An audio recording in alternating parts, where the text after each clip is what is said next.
Stating your name. My name is Margaret Almada Collins. Margaret, M-A-R-G-A-R-E-T, Almada, A-L-M-A-D-A, Collins, C-O-L-L-I-N-S. I'm here in Honua, Hawaii, or Hilo, Hawaii. Um, Just talk to us about, you said you heard a okay. bang. What went through your mind and what happened that night? What happened on Wednesday night was I heard a banging behind my house, and then I heard what I thought was the gutters ripping off the house. I got up from my bed, looked out the back window, and saw at least 4 feet of water rushing from behind my home.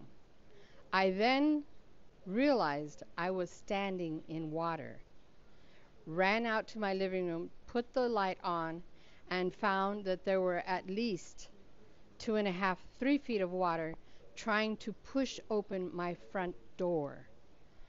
I knew that I was experiencing for the first time in my life a flash flood. I then had to tell myself, do not panic, but do what you need to survive. So I opened my back doors so that the water would go through, and then did what they tell you to do, which is get your medications, get everything into a plastic bag, and find a high spot. Because I had an alarm system on the house, it went off so I could alert all my neighbors. My neighbor behind me is actually a former veteran, and he also is a medical professional. When he realized what was happening, that we were having water go around my house, he found a small channel where there was no water, climbed down from his home through that shallow area, grabbed my plastic bag of essentials and me, and so we ran to the 2-story house to stay there. Emergency came and immediately put the brakes on about 2 houses away when they realized there was no way they could rescue us. We were told to stay put. We were there until 2:30 in the morning before the rain subsided and the water that was rushing could make it possible for them to bring in about 6 rescue and a Humvee.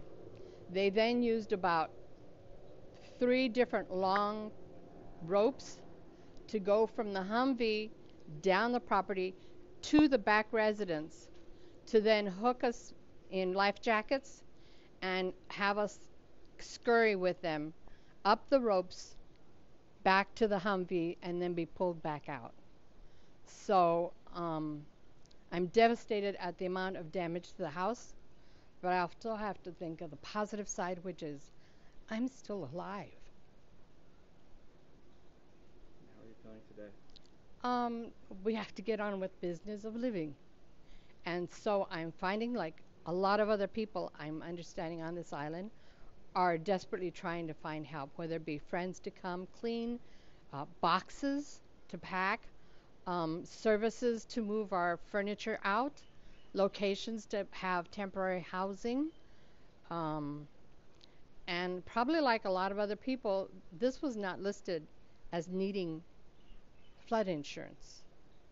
So this is going to be all out of my pocket. And I can tell you already, just the cleaning of the house, not restoring it, is going to be over $25,000. And I'll show you in a minute, but the water was so fierce you can see how it took out the foundation at the back of this house. So I'm really very vulnerable right now. What would you tell other people in your position to move forward? How do you move on? We have to look at the big picture. We're still alive. We have friends that we probably didn't realize were around that are rallying to help us. And that's the aloha way here.